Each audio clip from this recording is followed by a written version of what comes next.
Bismillahirrahmanirrahim. Assalamualaikum warahmatullahi wabarakatuh. Alhamdulillahi rabbil alamin. Allahumma salli ala Sayyidina Muhammad wa ala ali Sayyidina Muhammad.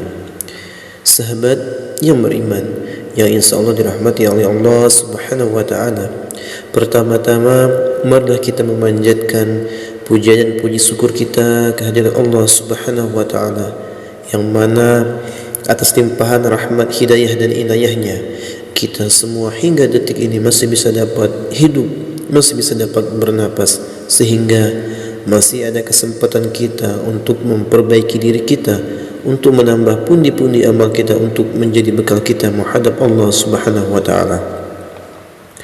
Kemudian salawat beriringkan salam selalu kita sampaikan, kita curahkan kepada junjungan kita, Nabi besar kita Muhammadin sallallahu alaihi wasallam. Sahabat yang beriman, dalam kesempatan ini kita akan mengulas sederet cerita, sederet ciri-ciri rumah seseorang terkena sihir. Yang pertama, hawa rumah menjadi panas. Apabila hawa rumah mendadak terasa panas, dan tidak hanya terjadi di siang hari saja, bisa jadi rumahmu telah dikirimi santet atau sihir oleh seseorang.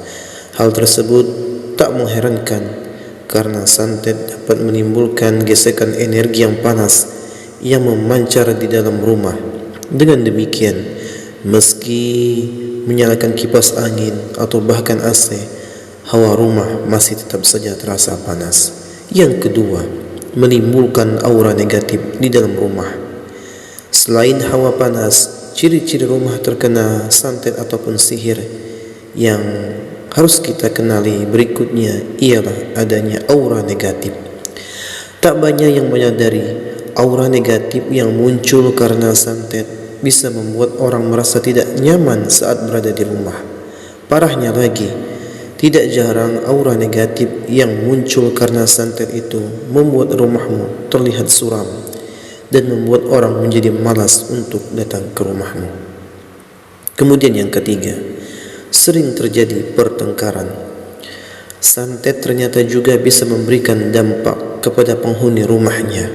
Salah satu ciri-ciri rumah terkena santet ialah sering terjadi pertengkaran.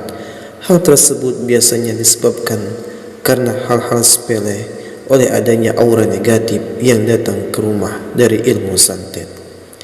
Kemudian yang keempat, rumah terlihat menyeramkan. Selanjutnya, suasana rumah yang terlihat menyeramkan ternyata bisa menjadi ciri-ciri rumah kena santet. Sayangnya, ciri-ciri ini agak sulit untuk diketahui karena biasanya hanya orang luar saja yang bisa merasakannya, sementara penghuni rumah tidak bisa. Nah, suasana rumah yang terlihat menyeramkan ini bisa membuat pengunjung yang datang ke rumahmu menjadi tidak betah untuk berlama-lama di sana. Kemudian yang kelima, penghuni rumah diganggu jin.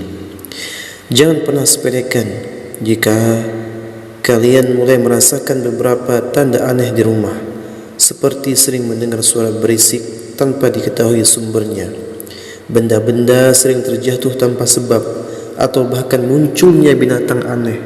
Perlu kita ketahui, tanda-tanda aneh tersebut bisa jadi ulah dari jin yang dengan sengaja dikirim untuk mengganggu penghuni rumah. Kemudian yang keenam, keadaan rumah selalu terlihat kotor. Apakah kita pernah merasa rumah selalu kotor walau sudah dibersihkan berkali-kali? Jika iya, bisa jadi hal tersebut terjadi bukan karena disebabkan oleh angin yang membawa debu kotor, tetapi karena adanya sihir hitam yang sedang ada di dalam rumah. Sebagai informasi untuk diketahui, tanda tersebut muncul sebenarnya bertujuan untuk mengganggu kenyamanan si penghuni rumah. Kemudian yang ketujuh, ada anggota keluarga yang sakit tanpa sebab.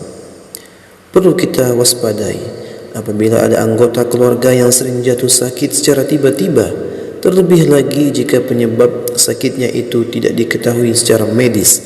Pasalnya, hal tersebut bisa jadi karena dampak dari rumah yang terkena santet. Bahkan yang paling parahnya, anggota keluarga bisa sampai meninggal dunia. Kemudian yang kedelapan, tercium bau busuk yang sangat tajam. Tanda rumah Karena santet yang paling mudah untuk dikenali adalah terciumnya bau busuk secara menyengat di rumah. Nah, jika kita atau anggota keluarga lain sering mencium bau busuk yang tidak diketahui asalnya, kemungkinan besar rumahmu sudah terkena santet. Hal tersebut tak mengherankan lagi. Pasalnya, santet dapat mengeluarkan aroma busuk yang sangat tajam di rumah. Kemudian yang kesembilan, makanan di rumah cepat basi. Apakah kita pernah mengalami makanan di rumah cepat basi, padahal baru saja dimasak? Perlu kita ketahui, hal itu kemungkinan bisa terjadi karena ada santet yang dikirim oleh orang tidak bertanggung jawab ke rumahmu. Terlebih lagi, jika keluarga kamu sedang menjalankan bisnis kuliner. Hal itu bisa saja terjadi karena ada orang yang dengki dengan keluargamu. Kemudian yang ke-10, penghuni rumah sering kesurupan.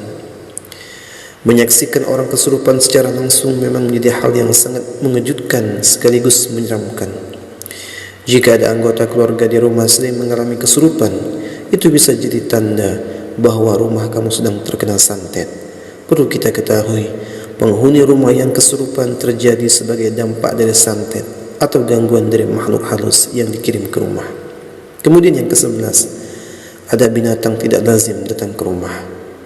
Jika lingkungan rumah berada jauh dari hutan, kebun atau sawah, dan kita menemukan binatang tak lazim seperti kelelawar, kalajengking atau ular hitam di dalam maupun area di sekitar rumah, maka harus kita ketahui, kita harus berhati-hati. Pasalnya, adanya binatang tidak lazim di dalam dan sekitar rumah bisa menjadi tanda yang dapat dikenali secara jelas bahwa rumah terkena santet. Itulah deretan ciri-ciri rumah terkena santet yang sudah dirangkum dari berbagai sumber. Mungkin itu saja sahabat. Mudah-mudahan kita dapat melakukan ibadah-ibadah kepada Allah Subhanahu wa taala dengan cara menjalankan semua perintah-perintahnya serta menjauhi larang-larangannya, serta kita meminta pertolongan kepada Allah agar kita dijauhkan dari gangguan-gangguan sihir, santet maupun gangguan-gangguan dari jin. Mudah-mudahan kita diselamatkan oleh Allah Subhanahu wa taala. Amin amin ya rabbal alamin. Itu saja saya